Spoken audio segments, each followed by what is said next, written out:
وادی رضا کی کوہ ہمالا رضا کا گئے اور جس سمت دیکھیے وہ علاقہ رضا کا گئے. بسم اللہ الرحمن الرحیم. الحمد للہ رب العالمین والصلاة والسلام علی سید المرسلین وعلی آلہ واصحابہ اجمعین. اما بعد، اعوذ باللہ من الشیطان الرجیم. بسم اللہ الرحمن الرحیم. یا ایہا الذین آمنوا اذا قمتم الی الصلاة فاغسلوا وجوہکم وایدیکم الی المرافق وامسحوا برؤوسکم وارجلکم الی الکعبین. صدق اللہ العظیم وبلغنا رسولہ النبی الامین الکریم ونحن علی ذلک من الشاہدین والشاکرین والحمد للہ رب العالمین.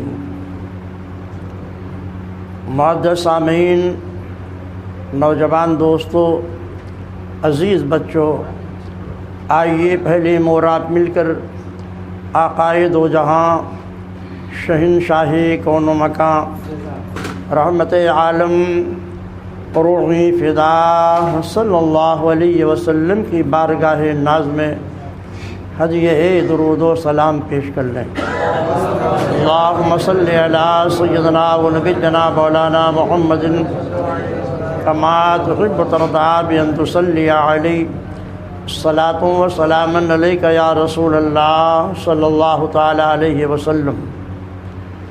معزز سامعین،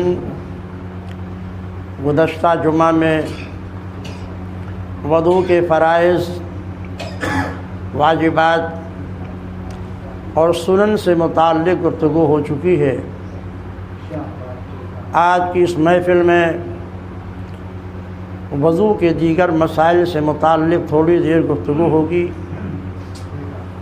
اور پھر طہارت صغریٰ سے فارغ ہونے کے بعد طہارت کبریٰ یعنی غسل کے بیان کی وضاحت کی جائے گی. وضو کے تعلق سے کہ وضو کن چیزوں سے ٹوٹتا ہے. وضو کرتے ہوئے اگر آپ کسی عضو کو دھولنا بھول گئے تو کیا ہوگا؟ پہلے ایک مسئلہ سمجھ لیجئے کہ نماز کے لیے وضو شرط ہے. اگر کسی شخص نے بے وضو نماز پڑھ لیا، بھول کر کے اس نے ایسا کیا ہے، ہمیشہ باوضو رہتا تھا، نماز کے بعد سوچا میں باوضو ہوں، اور نماز اس نے بے وضو پڑھ لیا، مگر بعد میں اس کو خیال آیا کہ نہیں، میں نے یہ نماز بغیر وضو کے پڑھ لیا، تو بغیر وضو کی نماز پڑھنا ناجائز و حرام ہوا. لہذا اس شخص پر توبہ بھی لازم ہے اور ضروری ہے کہ پھر وضو کر کے اس نماز کو دہرائے. یہ تو اس وقت ہے جب کہ وہ بھول گیا ہو. لیکن اگر کسی شخص نے جان بوجھ کر وضو چھوڑ دیا اور بغیر وضو کے نماز پڑھ لیا تو یہ کفر ہے، کیونکہ اس نے ایک فرض قطعی کی توہین کی، تحقیر کی. اس لیے فقہاء کرام فرماتے ہیں کہ وہ شخص یہ کفر ہے. ایسے شخص پر توبہ، تجدید ایمان، اگر شادی شدہ ہو تو تجدید نکاح بھی ضروری ہے، کیونکہ فرض قطعی کی توہین، اہانت، یہ شریعت مطہرہ میں کفر ہے. یہ تو اس وقت ہے جب کوئی بغیر بھولے وضو پڑھ لے یا جان بوجھ کر بے وضو نماز پڑھ لے، تو دونوں احکام آپ نے سمجھ لیا. وضو میں سر کا مسح کرنا بھول گئے آپ، ہاتھ بھی دھو لیا ہے، چہرہ بھی دھو لیا ہے، پاؤں بھی دھو لیا ہے، لیکن مسح کرنا بھول گئے. وضو کے بعد آپ کو یاد آیا، 2 منٹ، 4 منٹ، 6 منٹ، 10 منٹ کے بعد کرے میں نے تو وہ سر کا مسح کیا ہی نہیں تھا. تو ظاہر ہے جو چیزیں وضو میں فرض ہیں اگر چھوٹ گئی ہیں تو اس درمیان میں اگر کوئی ایسی چیز نہیں پائی گئی جو وضو کو توڑ دے. اب وضو کو کیا چیزیں توڑتی ہیں وہ گفتگو آگے ہوگی. لیکن اگر آدمی نے سر کا مسح کرنا بھول جاتا ہے اور 2-4-10 منٹ کے بعد اسے یاد آتا ہے کہ میں نے سر کا مسح نہیں کیا ہے، اور وہ ایسی درمیان میں کوئی ایسی چیز بھی نہیں پائی گئی ہو جو وضو کو توڑ دے، تو سر کا مسح کر لینا کافی ہے، پورے وضو کو دہرانے کی ضرورت نہیں ہے۔ اس لیے کہ وضو میں جو ترتیب ہے اور پے در پے دھونا ہے یہ سنت ہے، نہ فرض ہے نہ واجب ہے۔ یہ اور بات ہے کہ وضو میں کمال پیدا ہوتا ہے سنت کی ادائیگی سے تو آدمی پورا وضو دہرا لے، وہ الگ چیز ہے، تاکہ اسے سنت کا ثواب بھی مل جائے۔ لیکن اگر وہ پورا وضو نہیں دہراتا اور اس درمیان میں جب اسے خیال آیا تو کوئی ناقض وضو نہیں پایا گیا تو خالی سر کا مسح کر لے گا، وہ کافی ہے، پورے وضو کو دہرانے کی ضرورت نہیں ہے۔ اب ایک مسئلہ یہ ہے کہ آدمی کو یہ تو یاد ہے کہ میں نے وضو کا کوئی فرض چھوڑ دیا ہے، مگر اسے یہی نہیں یاد ہے کہ میں نے ہاتھ دھونا چھوڑ دیا ہے، کہ چہرہ دھونا چھوڑ دیا ہے، کہ سر کا مسح کرنا چھوڑ دیا ہے، یہ یاد نہیں ہے اسے، مگر یہ یاد ہے کہ میرا کوئی فرض چھوٹ گیا ہے۔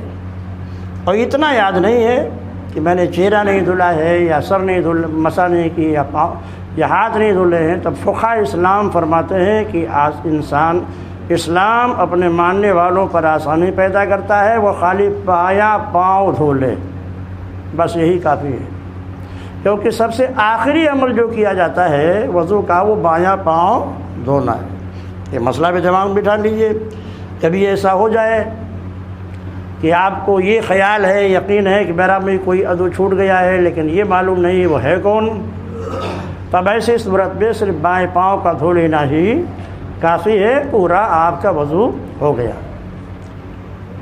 وضو کا پانی ہاتھ میں لیا آپ نے، ہوا خارج ہو گئی، اب یہ پانی بیکار ہو گیا، اب یہ پانی جو آپ لیے ہوئے تھے اب اس سے آپ وضو نہیں کر سکتے، اس کو پھینک دیجیے، وہ مائع مستعمل ہو گیا۔ مائع مستعمل طاہر ہے مگر مطہر نہیں ہے، اس سے وضو نہیں کر سکتے آپ، اب آپ دوسرا پانی لے کر کے تب وضو کیجیے۔ وضو کرنے کے بعد دانتوں سے خون نکل آیا، اگر تھوک غالب ہے تو وضو نہیں ٹوٹے گا، اور اگر خون غالب ہے تو وضو ٹوٹ جائے گا۔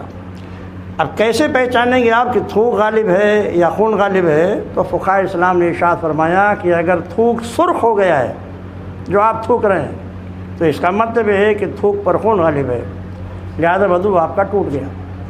لیکن اگر سفیدی غالب ہے، ہلکی سے تبدیلی پیدا ہوئی اس میں، تب ایسی صورت میں آپ کا وضو نہیں ٹوٹے گا۔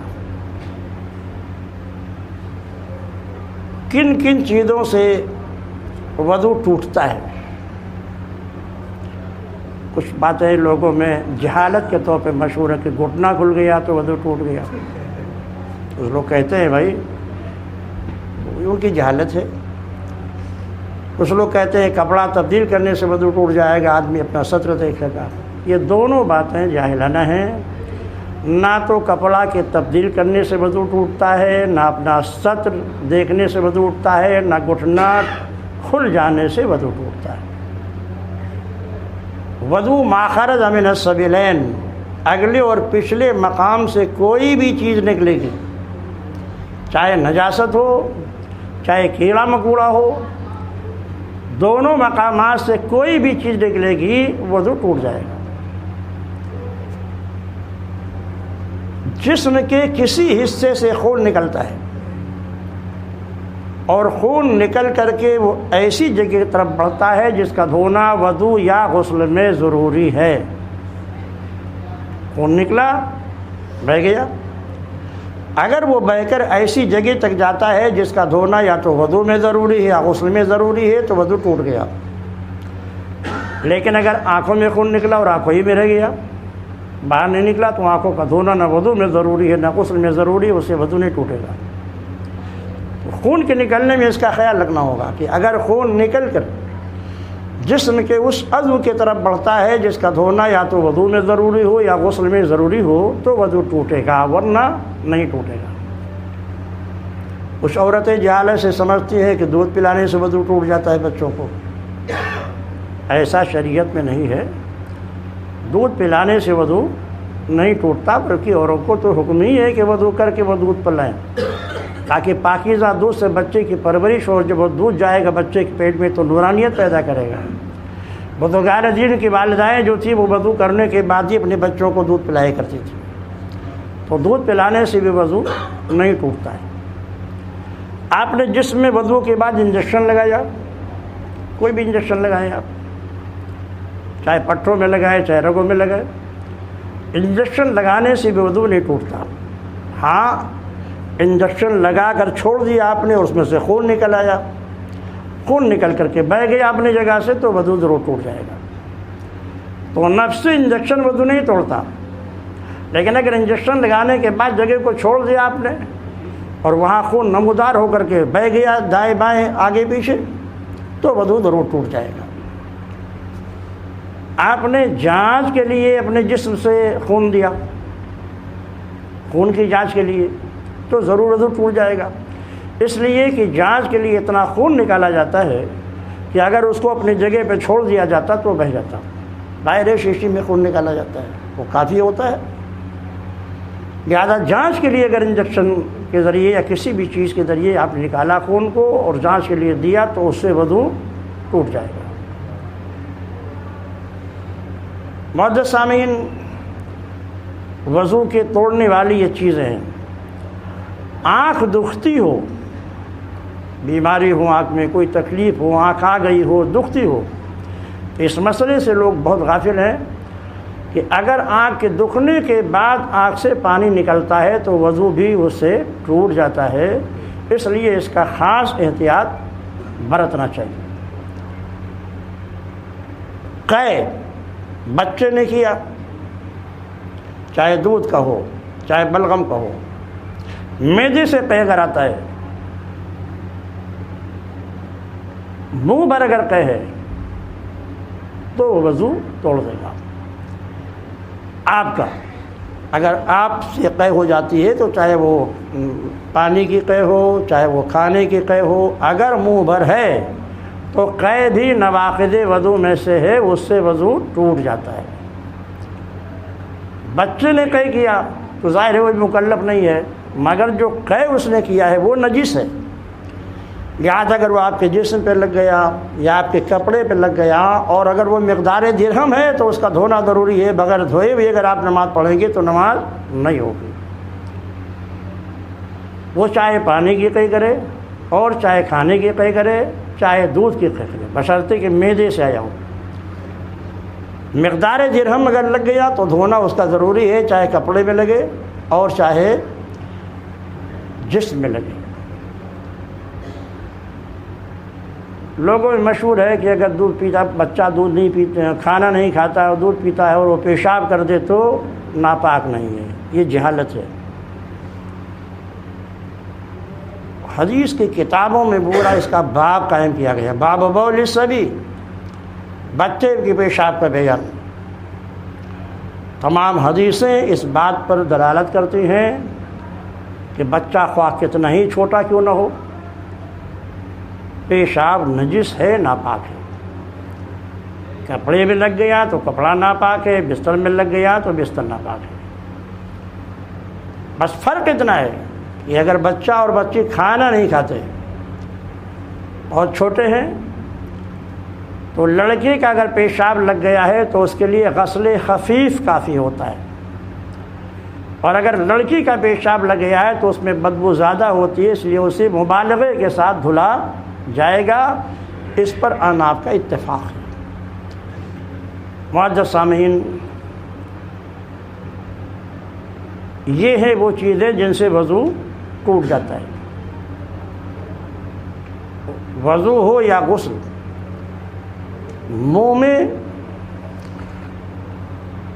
اگر غسل فرض ہے اور دانتوں میں کوئی ایسی چیز لگی ہے جسے آسانی سے چھڑایا جا سکتا ہے، تو اگر غسل واجب ہے تو جب تک کہ اسے چھڑایا نہیں جائے گا غسل نہیں ہوگا۔ اس مسئلے سے بھی لوگ غافل ہیں۔ دانا پھنسا ہوا ہے، آسانی سے آپ چھڑا سکتے ہیں۔ پان کھانے والے لوگ ہیں، کبھی کبھی ڈلی پھنس جاتی ہے، آسانی سے اسے چھڑا سکتے ہیں۔ جو چیز آسانی سے منہ کے اندر چھوٹ سکتی ہے، غسل اگر فرض ہے تو جب تک اس کو چھڑایا نہیں جائے گا اس کا غسل ادا نہیں ہوگا، کیونکہ غسل میں کلی کرنا، ناک میں پانی ڈالنا، پورے جسم پر پانی بہہ جانا، یہ 3 چیزیں فرض ہیں۔ کلی کرنے کا مفہوم خالی یہ نہیں کہ منہ میں لیجیے پچ سے پھینک دیجیے۔ کلی کا مفہوم یہ ہوتا ہے کہ پانی کو منہ میں لے کر خوب گردش دیجیے یہاں تک کہ آپ کے حلق تک اور منہ کے ہر گوشے میں پانی پہنچ جائے۔ ایک فرض ادا ہوا۔ ناک پہ پانی ڈالنے کا مطلب بھی یہی ہے کہ خالی یہ نہیں کہ ایسے کیجیے اور پھینک دیجیے۔ اگر آپ کے ناکوں میں نکٹی جبھی ہوئی ہے اور آپ پر غسل فرض ہے تو جب تک کہ نکٹی کو صاف نہیں کریں گے اور پانی وہاں نہیں پہنچے گا اس وقت تک کہ آپ کا غسل نہیں ہوگا۔ اس لیے اس کا خیال رکھنا ضروری ہے کہ کلی کریں تو پانی پورے منہ میں گردش دیں یہاں، اور کوئی چیز آپ کے منہ میں ایسی موجود نہ ہو جس سے آسانی سے آپ چھڑا سکتے ہو اور نہ چھڑائیں۔ ناک میں نکٹی اگر جمی ہے تو اسے بھی چھڑانا ضروری ہے۔ تو کلی کرنا ایک فرض ہے غسل میں، ناک میں پانی ڈالنا دوسرا فرض ہے، اور تیسرا فرض یہ ہے کہ پورے جسم پر پانی اچھی طرح بہہ جائے۔ خالی چپیڑ لینے سے غسل ادا نہیں ہوتا۔ غسل کا مطلب ہی ہوتا ہے بہنا۔ خالی پانی لے کر چپیڑ لیا ایسے آپ نے، اس کو غسل نہیں کرتے۔ غسل کا مطلب یہ ہے کہ پانی بہہ جائے، ایک مرتبہ پانی بہہ جانا فرض ہے۔ غسل کے فرائض تو آپ سمجھ چکے کہ 3 ہیں، کلی کرنا، ناک میں پانی ڈالنا، پورے جسم پر پانی کا بہہ جانا۔ اب غسل کا سنت طریقہ کیا ہے؟ اگر آپ کو نہانے کی حاجت ہے، اس بات کا بھی خیال رکھیں کہ غسل فوراً فرض نہیں ہوتا۔ ظاہر ٹھنڈی رات ہے، آپ نے بیوی سے صحبت کی، آپ 12 بجے رات میں تھوڑی اٹھ کے آپ نہائیں گے، فوراً نہیں فرض ہے۔ لیکن غسل کو اتنا مؤخر کر دینا کہ نماز فجر قضا ہو جائے، یہ سخت گناہ ہے۔ فوراً تو نہیں غسل کرنا ضروری ہے، لیکن اب آپ غسل ہی نہ کیجیے ٹھنڈک کی وجہ سے، ڈر سے کہ اب کون نماز فجر پڑھے گا، یہ سخت گناہ ہوا۔ اس لیے اگر نماز کی قضا ہونے کا اندیشہ ہے تو اب غسل کرنا فرض ہو گیا ہے، کیونکہ فرض آپ کی جا رہی ہے۔ یوں بھی بہتر یہی ہے کہ رات میں بیوی سے اگر صحبت کرتا ہے اٹھ کر کے اپنے عضو تناسل کو دھل لے، کیونکہ یہ چیز کھانا چاہتا ہے غسل سے پہلے تو بہتر یہ ہے کہ وہ وضو کر لے تاکہ کچھ حصہ اس کا پاک ہو جائے، نہیں تو کم از کم ہاتھوں کو دھل لے اور کلی کر لے۔ جو لوگ غسل فرض ہوتا ہے مگر اس کے باوجود اپنے گھروں میں یوں ہی 2 دن 4 دن ایک ایک ہفتہ رہتے ہیں، کیونکہ نماز سے ان کو کوئی مطلب ہے نہیں، نہ اللہ کے فرائض سے کوئی مطلب ہے، خالی کھانے اور کمانے میں لگے ہوئے ہیں، ایسے لوگوں کو اس حدیث پاک سے عبرت ہونی چاہیے کہ آقا کائنات ارشاد فرماتے ہیں کہ جس مکان میں جنابت کی حالت ہی میں آدمی رہتا ہے اس مکان میں رحمت کے فرشتے نہیں جاتے۔ جس کمرے میں بغیر دوپٹے کی عورت رہتی ہے اس کمرے میں بھی رحمت کے فرشتے داخل نہیں ہوتے۔ اس لیے جلد سے جلد آدمی غسل کر لے، نماز فجر قضا نہ ہونے پائے۔ اور اگر بیمار ہے وہ جلد غسل نہیں کر سکتا ہے تو شریعت نے آسانی پیدا کی ہے، بجائے غسل کے وہ تیمم کر لے، لیکن نماز نہیں چھوڑے گا۔ اور پھر وضو اور غسل کے تیمم میں کوئی فرق ہی نہیں ہے، بغیر نیت کا فرق ہے، کرنا ایک ہی طرح ہے۔ وضو کا تیمم ہے تو بھی اور غسل کا تیمم ہے جب بھی، خالی نیت کرنی ہے اور 2 بار ہاتھوں کو مار لینا ہے، تیمم کی بات الگ ہوگی، مگر دونوں کا طریقہ ایک ہی ہے، بس نیت کا فرق ہوگا کہ وضو کے لیے تیمم کرنا ہے تو طہارت صغریٰ کی نیت کر لے گا، اور اگر غسل کے لیے تیمم کرنا ہے تو طہارت کبریٰ کی نیت کر لے گا، مگر طریقہ دونوں کا ایک ہی ہے۔ اب وضو کا سنت طریقہ کیا ہے؟ اگر غسل فرض ہے، بات ہو رہی ہے اس غسل کی جو فرض ہو، صحبت کی ہے بیوی سے۔ نواقض وضو میں ایک بات کا بھی خیال رکھیں کہ ما خرج من السبیلین تو ہے ہی ہے، منی اگر شہوت کے ساتھ نکلتی ہے تو غسل فرض ہو جاتا ہے، وہ غسل کے نواقض میں بیان کیا جائے گا۔ لیکن مزی بیوی سے ہنسی مذاق کرنے کے وقت یا پیشاب سے پہلے یا بعد میں ایک سفیدی آتی ہے، اس کو ودی کہا جاتا ہے۔ مزی اور ودی سے غسل فرض نہیں ہوتا ہے، لیکن اگر باوضو کسی نے اس طرح کا کیا اور مزی نکل آئی یا ودی نکل آیا تو اس کا وضو ٹوٹ جائے گا۔ معزز سامعین، عرض یہ کر رہا تھا کہ غسل کرنے کا سنت طریقہ کیا ہے۔ آپ جو کپڑا پہنے ہوئے ہیں اگر وہ نجس اور ناپاک ہے، تہبند ہے، کچا ہے، جانگیا ہے، پہلے آپ اسے 3 مرتبہ دھو کر کے نچوڑ دیں تاکہ وہ کپڑا پاک ہو جائے۔ پھر اسی کپڑے کو آپ پہن لیجئے کیونکہ وہ پاک ہو چکا ہے، یا کپڑے کو 3 مرتبہ دھو کر نچوڑ دیں، وہ کپڑا پاک ہو گیا۔ آپ برہنہ بھی غسل کر سکتے ہیں، مگر بہتر یہی ہے کہ اللہ سے حیا کیجیے، کم از کم کوئی کپڑا جسم میں لپیٹ لیجیے پھر غسل کیجیے۔ جائز ہے برہنہ غسل کرنا، انشاءاللہ اس پر گفتگو بعد میں ہوگی۔ مگر سنت طریقہ کیا ہے کہ اگر کپڑا نجس ہے جو آپ پہنے ہوئی ہے تو پہلے اسے 3 مرتبہ دھو کر نچوڑ دیجیے، اب چاہے اسی کو پہن لیجیے چاہے برہنہ ہو کر غسل کیجیے، لیکن بہتر یہ ہے کہ تولیہ وغیرہ یا کوئی چھوٹا کپڑا لپیٹ لیجیے عورتیں غلیظہ پر آگے اور پیچھے کے مقام پر۔ پھر دائنے ہاتھ میں پانی لیجیے اور دونوں ہاتھوں کو پہلے یہاں تک خوب صاف کر لیجیے جیسے وضو میں کرتے ہیں آپ۔ پھر دائنے ہاتھ میں پانی لیجیے اور آپ کے جسم کے جس حصے پر نجاست لگی ہے دائنے ہاتھ سے پانی ڈال کر کے بائیں ہاتھ سے اسے ملیے یہاں تک کہ وہ صاف ہو جائے، نجاست صاف ہو جائے۔ نجاست صاف ہو گئی، پھر اپنے دونوں ہاتھوں کو آپ صابن سے یا مٹی سے دھو لیجیے، جو اللہ توفیق دے۔ اس کے بعد غسل سنت کے لیے مستحب یہ ہے کہ جیسے آپ نماز کے لیے وضو کرتے ہیں ویسے ہی وضو کر لیجیے۔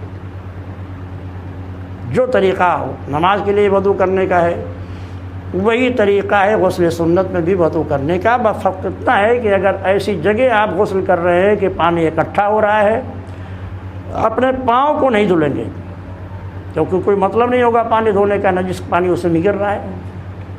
غسل کرنے کے بعد آپ باہر نکلے تو پاؤں دھو لیجیے، یہ ہے۔ اور اگر تخت وغیرہ پر غسل کر رہے ہیں بیٹھ کر کے پانی جمع نہیں ہوتا ہے تو پورا وضو کر لیجیے جیسے نماز کے لیے وضو کیا جاتا ہے، یا شہروں میں جیسے اچھے قسم کے غسل خانے بنتے ہیں، پانی گر جاتا ہے، بہہ جاتا ہے، پانی جمع نہیں ہوتا تو اس وقت بھی آپ پورے طور سے اچھی طرح پاؤں کو دھو لیجیے۔ تو پہلے وضو کیجیے۔ اچھا، غسل میں نیت کرنا بھی سنت ہے۔ طہارت کبریٰ کی نیت کر لیجیے، اے اللہ میں غسل اس لیے کرتا ہوں تاکہ نماز وغیرہ جو بغیر غسل کے جائز نہیں ہے وہ جائز ہو جائے۔ اردو میں اتنی نیت کافی ہے۔ اس کے بعد وضو کر لیجیے۔ وضو سے فارغ ہونے کے بعد سر کے دائیں حصے پہ پانی ڈالیے، پھر سر کے بائیں حصے پانی ڈالیے، پھر آپ مونڈے پہ اور بائیں مونڈے پہ پانی ڈالیے، اس طرح کے پورے جسم پر 1 مرتبہ پانی بہہ جائے۔ غسل کرنے میں خاص طور سے اس بات کا خیال رکھنا ضروری ہے کہ غسل کے وہ جسم کے وہ حصے کہ جس پر اگر آپ توجہ نہیں کریں گے تو پانی نہیں پہنچے گا، جیسے بغل کے نیچے ہے، ہاتھوں کو اٹھا کر کے اچھی طرح ملیں گے نہیں تو پانی نہیں پہنچے گا۔ دونوں رانوں کے بیچ کا حصہ ہے، خاص کر وہ لوگ جو بہت زیادہ موٹے اور تندرست ہوتے ہیں، اس پر اگر خیال نہیں کریں گے تو پانی نہیں پہنچے گا۔ بعض لوگ بہت پیٹ بڑا ہوتا ہے اور کافی جگہ جگہ وہ گوشت جمع ہو جاتا ہے، اس کو اگر اٹھائیں گے نہیں تو غسل نہیں ہوگا۔ عورتیں اگر پستان ڈھل گیا ہے تو اس پستان کو اٹھا کر کے اگر پانی نہیں ڈالیں گی تو ان کا غسل نہیں ہوگا۔ ناف کا ظاہری حصہ اگر آپ انگلیوں کو ڈال کر کے صاف نہیں کرتے ہیں تو وہاں پانی پہنچنے سے رہ جائے گا، غسل نہیں ہوگا۔ جسم کے ہر حصے کو جو ظاہری حصہ ہے توجہ کے ساتھ پانی پہنچایا جائے، 1 مرتبہ فرض اور 3 مرتبہ پانی کا بہہ جانا سنت ہے۔ وضو سے فارغ ہو گئے تو تولیہ رومال کا استعمال جائز ہے۔ ٹھنڈک کا موسم ہے، آپ اپنے جسم کو خشک کر سکتے ہیں تولیہ کے ذریعے۔ منشب کا لفظ حدیث شریف میں آیا ہے، مندی کا لفظ آیا ہے کہ سرکار دو جہاں صلی اللہ علیہ وسلم جب غسل سے فارغ ہوتے تھے تو آپ تولیہ یا کپڑے کے کسی ٹکڑے کا استعمال فرماتے تھے۔ لیکن وضو میں اس کا خاص خیال رکھیے کہ وضو سے فارغ ہوئیے تو ایک دم سے اپنے اعضاء کو مت پوچھ لیجیے، ایک دم رگڑ کے لوگ صاف کر لیتے ہیں، ایسا مت کیجیے۔ حدیث شریف میں آیا ہے کہ قیامت کے دن وضو کا پانی مومن کے نیکیوں کے پلے میں رکھا جائے گا، تو اس لیے ایسے چھٹا لیجیے، ہو گیا تو بہنے والا پانی ہے وہ نکل گیا، آدھا کچھ نم باقی رکھیے، اس سے آپ کے نام اعمال میں اضافہ ہوگا۔ یہ وضو کا کہ فرائض، واجبات، سنتیں اور نواقض وضو ہیں۔ غسل کن چیزوں سے ٹوٹتا ہے تو غسل کا طریقہ ہوا۔ اب غسل کن چیزوں سے فرض ہوتا ہے یہ مسئلہ بھی دماغ میں آپ بٹھا لیجیے۔ وقت کم ہے، باپ حضرات کھڑے ہو کر سنت عطا فرما لیں انشاءاللہ، جن کی سنتیں باقی عطا فرما لیں۔